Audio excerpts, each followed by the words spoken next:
Entrevista Central. Hoje nosso balanço é sobre a economia do Brasil em 2020. Para isso, conversaremos com Ana Luísa Matos de Oliveira, economista e doutora em Desenvolvimento Econômico pela Unicamp de São Paulo, uma das organizadoras também do livro Economia Pós-Pandemia, que foi uma reflexão realizada por economistas e por pessoas de várias áreas sobre o tema.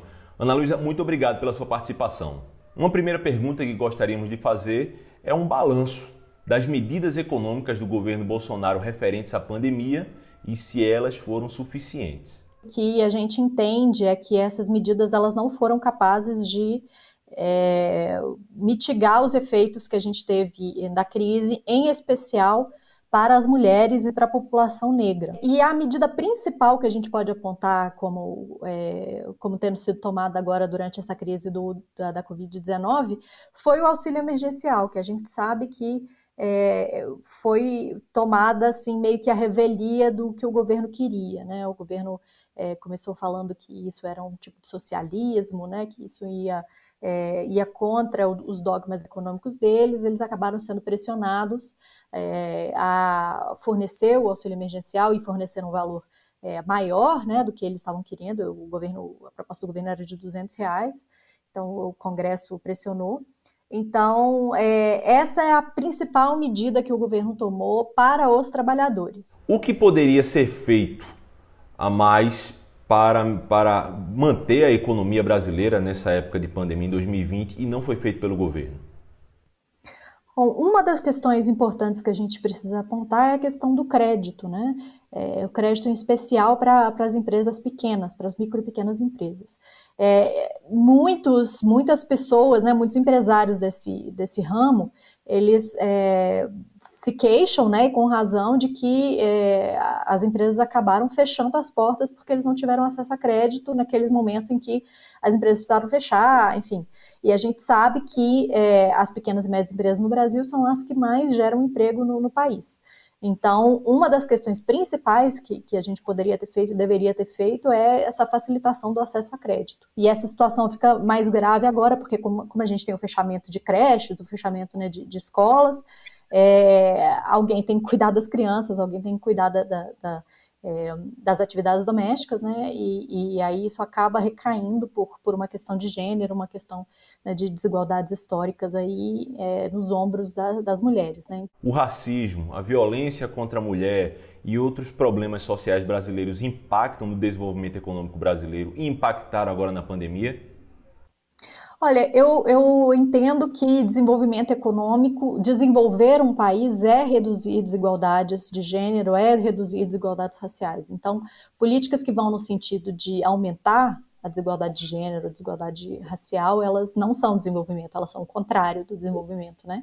Inclusive, no livro que a gente lançou, Economia Pós-Pandemia, organizado pela professora Esther Dweck, pelo Pedro Rossi e por mim, a gente discute bastante esses temas e fala que como a política econômica precisa estar voltada para esses aspectos, especialmente, né, para esses aspectos do meio ambiente, da desigualdade racial, da desigualdade de gênero também. Então, são questões que a gente coloca com muita clareza, né? De que uma política econômica que não se sirva a reduzir desigualdades não pode ser considerada uma política de desenvolvimento. E como fica 2021 com a tão propalada austeridade fiscal do governo Bolsonaro? Vai ser possível manter esse tipo de discurso de ser um governo austero, ou o governo Bolsonaro vai acabar cedendo e fazendo mais gastos públicos, sendo esses gastos necessários? Olha, a gente está num momento internacional, inclusive, em que há muito espaço para a gente mudar a nossa política econômica, né? Mas quando a gente fala em mudar a política econômica, em abandonar a austeridade, a gente não quer o autoritarismo que vem por parte do governo Bolsonaro, né? A gente não quer mais dinheiro para o exército, mais dinheiro para a defesa, enfim. A gente quer que a gente tenha políticas de inclusão social, e especificamente nas áreas sociais, né? A gente quer a ampliação desses recursos para as áreas sociais. Por quê? Porque a gente está num momento em que, de novo, a população precisa de maior apoio, em especial a população mais vulnerável. E a Covid-19 ela vai deixar sequelas muito graves em uma grande parte da população, né?